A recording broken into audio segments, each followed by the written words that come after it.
In the name of Allah the most beneficent the most merciful. ناظرین، Iraq سے عراق تک کے سفر میں عامر بخاری آپ کو خوش آمدید کہتا ہے۔ پچھلی ویڈیو میں ہم نے دیکھا تھا کہ اولاد ابراہیم میں سے حضرت یوسف علیہ السلام کے قصے میں جو 3 خواب بیان کیے گئے ہیں ان کی انٹرپریٹیشن کیا ہے، ان کی انٹرپریٹیشن سے ہم کیا سمجھ سکتے ہیں۔ پچھلی ویڈیو میں ہم نے دیکھا کہ حضرت یوسف علیہ السلام نے جو خواب دیکھا اس کی کیا انٹرپریٹیشن تھی۔ آج دوسرے خواب کی انٹرپریٹیشن ہم نے دیکھنی ہے جو حضرت یوسف علیہ السلام کو 2 قیدیوں نے بتائے تھے۔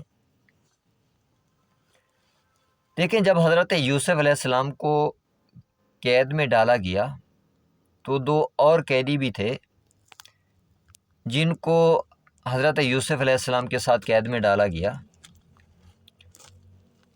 تو جیسے انہوں نے حضرت یوسف علیہ السلام کو دیکھا تو حضرت یوسف علیہ السلام سے کہا کہ ہم آپ کو محسنین میں سے پاتے ہیں، آپ ہمیں کوئی بزرگ ہستی لگتے ہیں، عظیم انسان لگتے ہیں، اس لیے آپ ہمیں ہمارے خوابوں کی تعبیر بتائیں۔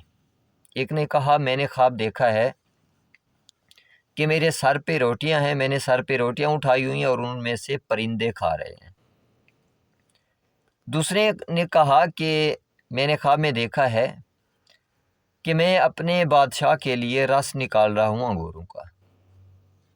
تو حضرت یوسف علیہ السلام نے فرمایا کہ دیکھو میں آپ کو بتاتا ہوں ان کی تعویل کیا ہے، اگلا کھانا آنے سے پہلے آپ کو بتا دیتا ہوں۔ اب اس چیز کا مقصد کیا تھا؟ ایک مقصد تو یہ سامنے آتا ہے کیونکہ اللہ کے نبی تھے،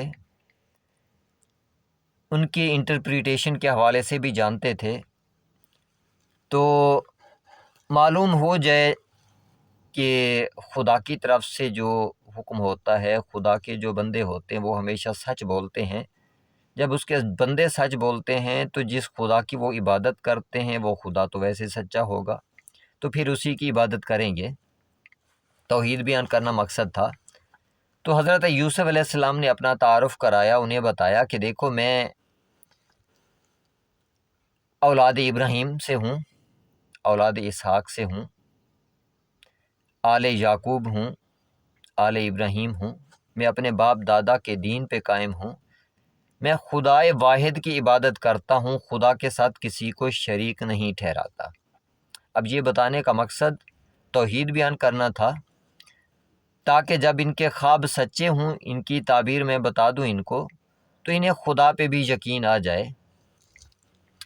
تو پھر حضرت یوسف علیہ السلام نے پہلے کو بتایا کہ دیکھو جو تو دیکھ رہا تھا کہ تیرے سر پہ روٹیاں ہیں اور پرندے ان میں سے کھا رہے ہیں، اس کا مطلب ہے کہ تجھے پھانسی ہو جائے گی، تیرے سر سے پرندے کھائیں گے، یعنی پرندوں کا رزق تیرے سر سے ہوگا۔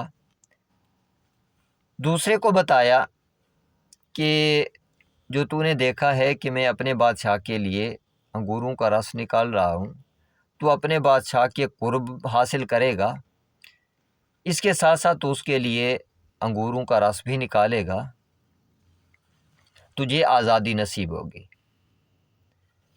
اس کے بعد حضرت یوسف علیہ السلام نے جو آزاد ہونا تھا اسے کہا کہ دیکھو جب تو اپنے بادشاہ کے پاس جانا، یعنی عزیز مصر کے پاس، تو اسے میرے بارے میں ذکر کرنا، یعنی یہ نہیں کہا کہ جا کے میری سفارش کرنا، بلکہ کہا میرا ذکر کرنا، یعنی عزت نفس کا ایک پہلو تھا۔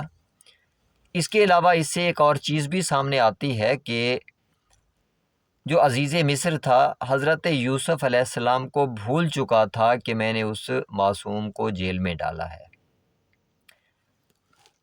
تو اس طرح سے 2 خوابوں کی تعبیر حضرت یوسف علیہ السلام نے ان دونوں کو بتائی، اور بعد میں پھر ایسا ہی ہوا، پہلے کو سزا ہوئی، اس کی لاش کو لٹکا دیا گیا اور اس کے سر سے پرندوں نے کھانا کھایا، اسی طرح سے دوسرا جو ہے اس کو آزادی نصیب ہوئی، لیکن جب وہ اپنے بادشاہ کے پاس پہنچا تو خوشی میں حضرت یوسف علیہ السلام کو وہ بھی بھول گیا، شیطان نے اسے بھلا دیا۔ اس کے بعد اللہ تعالیٰ نے کس طرح سے پھر اس کو یاد دلایا، یہ ہم اگلی ویڈیو میں دیکھیں گے۔ تب تک کے لیے اجازت، اللہ کی امان میں رہیں، اللہ حافظ۔